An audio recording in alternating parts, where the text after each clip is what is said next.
Hi, Josh from Bernal Cutlery here with another springtime sharpening video. Now, we get asked this a lot, so we thought it was time we talk about what type of water you should be using for your sharpening bath, especially with natural stones. If you can't get Kyoto spring water for sharpening with, then you're stuck with bottled water. However, we found that there are some great options out there, so here's a few reviews of some of the most popular brands. First, some important factors to take into consideration when choosing the right water for you. TDS, total dissolved solids. It's a measure of the dissolved combined content of all inorganic and organic substances present in a liquid in molecular, ionized, or microgranular suspended form. TDS concentrations are also reported in parts per million.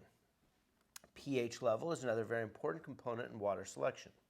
Pure water has a pH of 7. Drinking and natural water can range in pH due to dissolved minerals and gases. Solutions with a pH of less than 7 are said to be acidic, and those higher than 7, alkaline. So let's get started talking about our bottled sharpening waters. Voss. Voss is a Norwegian-based bottled water from the village of Vanderstrom in Iveland municipality, Agder County.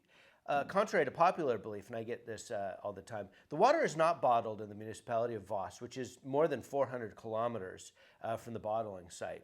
It's available in both still and sparkling forms.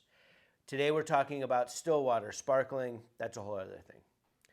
With its low pH, we find Voss is better suited for coarser finishes on stainless knives.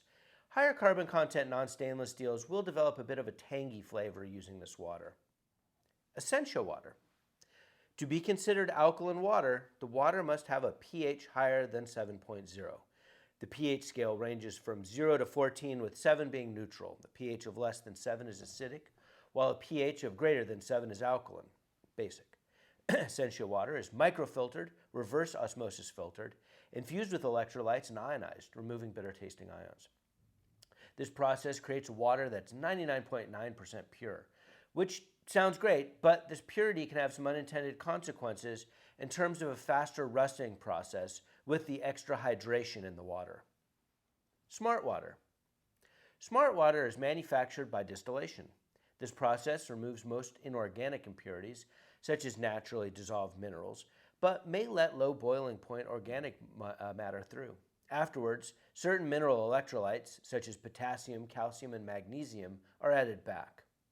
This water does a fine job of sharpening, but its real strong point is in relieving the cramping that can develop in hands during more strenuous work, thinning and reshaping wide or single bevel knives.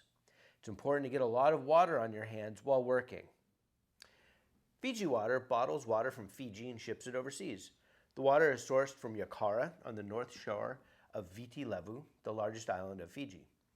Artesian water comes from an aquifer, a naturally formed underground chamber consisting of layers of permeable volcanic rock that bears water, overlain by protective rock that limits the entry of contaminants into the confined aquifer and pressurizes the chamber. In order to access the water, the rock barrier must be penetrated by a borehole or the creation of a well. Fiji water is natural artesian water that has the minerals silica, magnesium, and calcium, which contribute to Fiji's soft mouthfeel and smooth taste. Due to the minerals in Fiji, there will be an extra tooth in the edge. This is great for knives that require more bite, but can make for difficulty doing important jobs like cutting wet toilet paper and can lead to irritation for those who prefer to shave more sensitive skin with their knives. Crystal Geyser, alpine spring water, rights reserved, is 100% natural spring water. Crystal water is sourced at natural springs. Depending on your location, crystal water you purchase might be from various natural sources. It should be noted that the naturally occurring fluoride in this water is also quite controversial. It makes for a brighter finish, but over a long period is said to cause stone fluorosis and loss of memory. So, I hope you found this helpful. Remember to stay hydrated yourself while sharpening, and happy April 1st.